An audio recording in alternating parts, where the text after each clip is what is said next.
All right, here we go. Lights, camera, audio. Sending this to Yebo for the edit. Whoop-dee-dee scoop poop. Ranking Ye's discography. Hey, Slater here. This is a topic that I feel like just about every hip-hop fan has talked about at some point in their lives, whether online or with their friends in person. Ye is one of the most popular artists of all time, and I think one of the most influential and important artists of all time. Ye arguably has the best discography in hip-hop, and even some of his worst projects I still find to be very good, if not great, for one reason or another. While ranking Kanye's discography, I'm going to go from his worst projects to what I think is his best, and I'll be covering his solo projects as well as his collaborative efforts. And of course, in talking about each album, I'm going to share some of my favorite songs off of each record, why I think the album is good, and naming a few things that I think hold the album back. And I know I normally don't do this, but I'll also be rating each album out of 10 as I go through and rank them.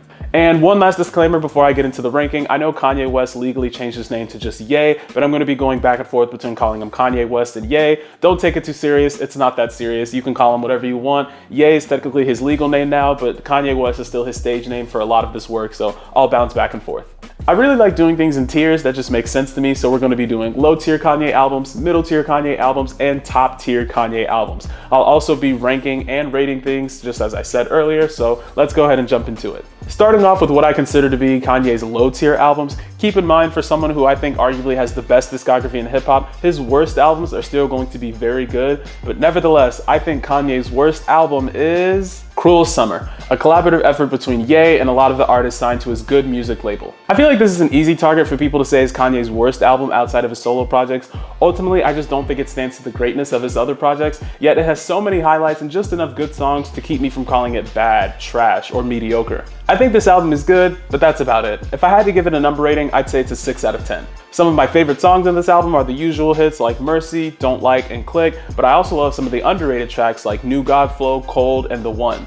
Though I do have to say, I like the idea of this album, and hopefully good music can come together to create another project in the future with some posse cuts like Champions, or just some remixes of offhanded singles like All Day, Watch, or Wash Us in the Blood. Now, the worst solo project that Ye has is Jesus is King.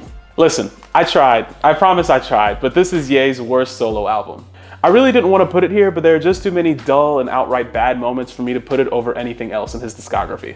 I know most people expected this to be here since this is the album a lot of fans say is his worst, but I feel like I enjoy this project more than others. It has 11 tracks and runs just over 27 minutes, making it one of his shorter albums. Yet, I feel like if you shed some of the tracks off of here like a Closed on Sunday, we might come closer to a project such as Ye or Kids See Ghosts. Regardless, my favorite tracks on this thing is the 3-track run of Everything We Need, Water, and God Is, and if I had to put a number rating on this thing, I'd say it's a 6 out of 10. Coming in at number 11, I have Ye, which I guess you could argue is a self-titled project since that is his legal name now. Putting it this low kind of hurt me in the same way that putting Jesus is King solo hurt me, but then I saw some other people are saying this is Kanye's best album and I start to feel better about my opinion. I think this album is special because it's the most introspective Kanye album. This was released in 2018, where saying that Kanye had a lot going on would be an understatement for sure. Ultimately, I think this album is refreshing because although Ye is one of those artists who lets you take a deep look into his personal life and what he has going on, this album takes an even deeper look. As seen on the first track, another track talking about his marriage on Wouldn't Leave, a track talking about the people he holds close to him and people in the industry on No Mistakes, and even his immediate family on the song Violent Crimes. This album accomplishes a lot with just 7 songs and 24 minutes, yet I still feel like the runtime is one of the things holding it back for me.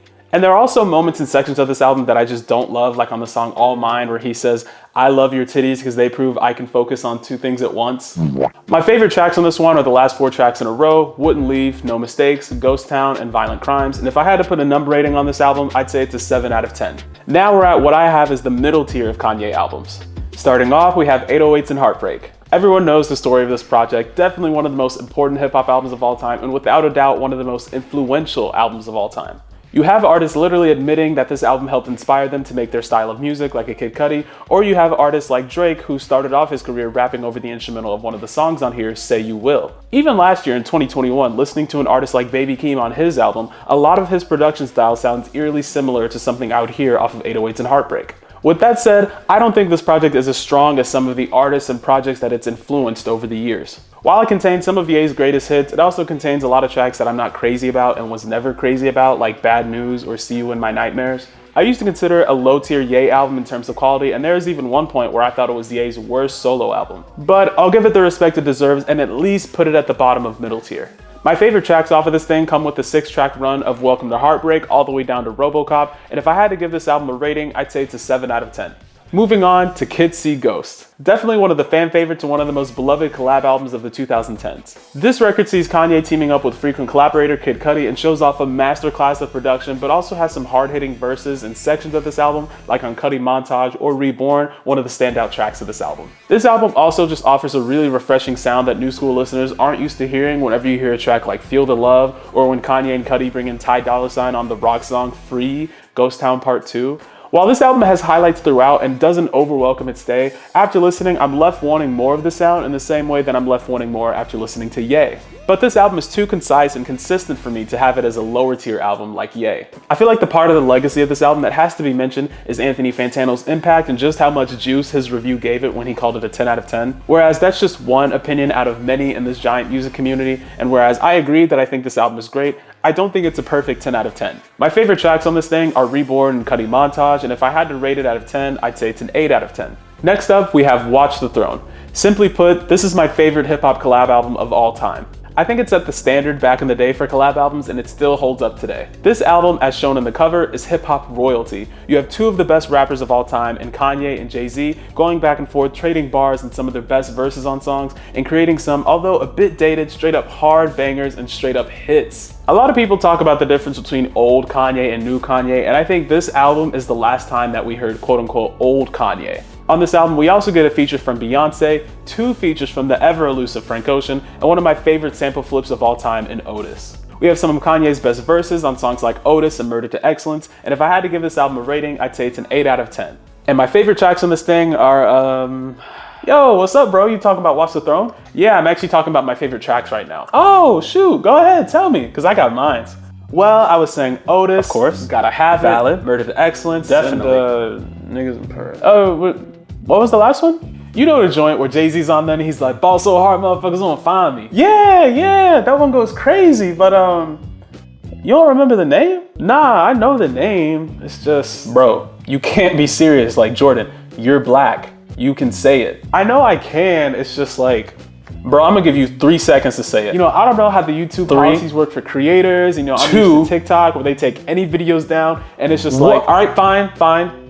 Niggas in Paris, man. It's niggas in Paris. See, that wasn't so hard. Now they have to like the video and subscribe, right? And there goes my check for this video. Anyways, next up we have Yeezus. Originally, whenever I ranked Kanye's albums in tiers, I had Yeezus in a tier of its own. This album is the start of new Kanye in my opinion. This is when he really expanded upon his creative and artistic visions, but this also came at a time where people stopped taking him seriously as a musician and as an artist. This album is abrasive, it's in your face, and still after almost 10 years, it's different for most music listeners. Production-wise, Ye always does his thing, but I feel like especially on this album, the production stands out. I love the use of sampling all across this album, and I also love how some of the instrumentals break and open up so you can directly hear Kanye's brash delivery and all the things he has to say on certain songs. While this album has some of his career-defining highlights like Black Skinhead, New Slaves, and Bound 2, it also has some tracks and just some moments that I'm not a huge fan of, like I'm a God and Send It Up. This album is still one of his most divisive albums to date. While some music listeners think this is his best album, some think this album is terrible, and it was the start of his artistic decline. I think this album sits well in the middle tier of his albums, though I do think it's closer to the top than it is closer to the bottom. My favorite tracks on this thing are New Slaves, Black Skinhead, and Blood on the Leaves, and I would say this is an 8 out of 10. And the last middle tier album that I have is Donda. Donda.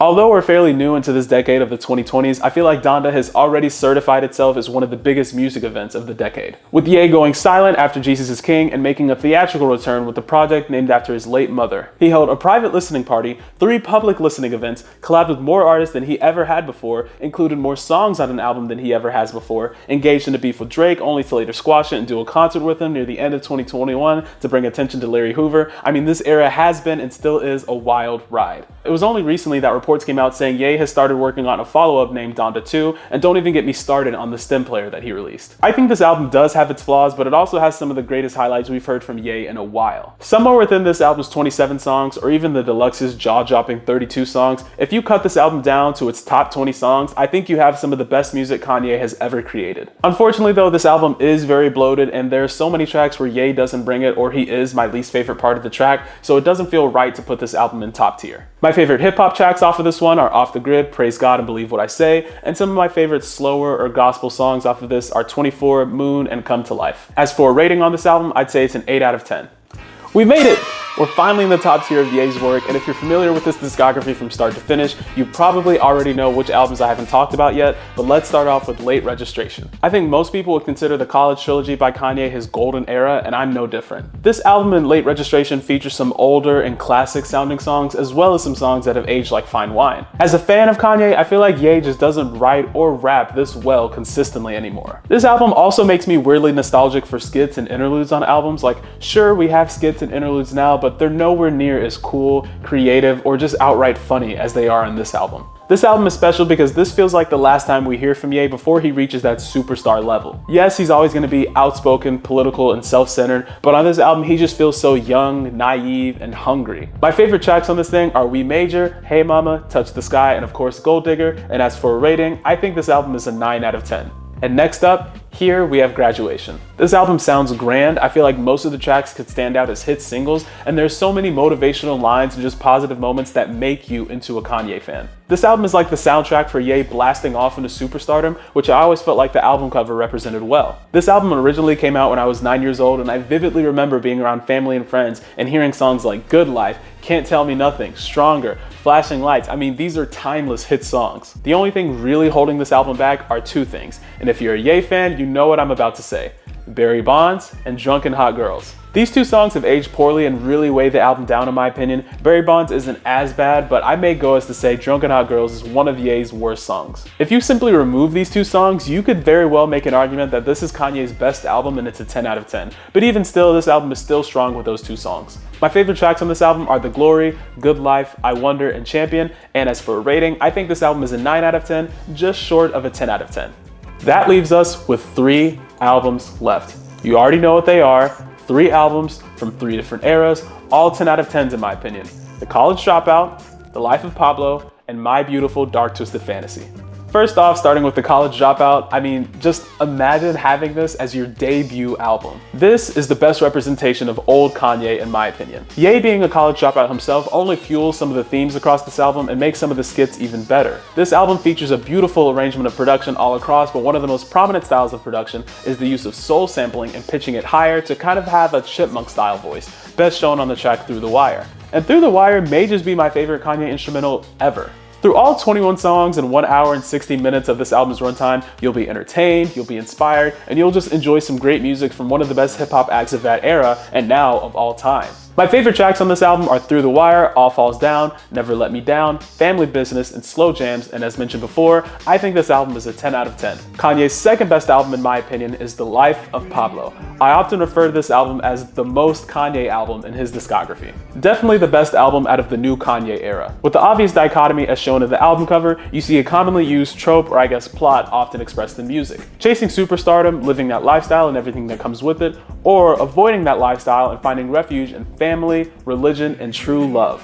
Ye goes back and forth from song to song on this tracklist with a dichotomy and sometimes even dabbles between both lifestyles on the same song. This album is exciting, it's sad, it's introspective, it's like a whole lifetime wrapped into one musical project. You have some of Ye's best performances, but you also have plenty of highlighted performances from many musical artists who Ye is often associated with. This album has Chance the Rapper, Kid Cudi, Designer, Rihanna, Swizz Beatz, Kelly Price, The Dream, Young Thug, Chris Brown, The Weeknd, Sia, Post Malone, Vic Mensa, Frank Ocean, Andre Andre 3000, Kendrick Lamar, and Sampha. I mean, this album is stacked with the track list. You also have some of Kanye's most iconic moments on songs like Father Stretch My Hands, Famous, I Love Kanye, 30 Hours, No More Parties in LA, and Saint Pablo. I also believe for this to be the best Kanye era if you were a fan and you were listening to his music around this time. I'm sure it wasn't as perfect as I remember it. You know, 2016 was a great year for music, but man, was it a good time to be a Kanye fan then. My favorite tracks on this thing are Father Stretch My Hands, Famous, Highlights, Waves, Real Friends, 30 Hours, and Saint Pablo, and yes, I know that's a lot of songs. As mentioned before, I think this album is a 10 out of 10. Finally, we're here. Kanye West's best album is My Beautiful Dark Twisted Fantasy.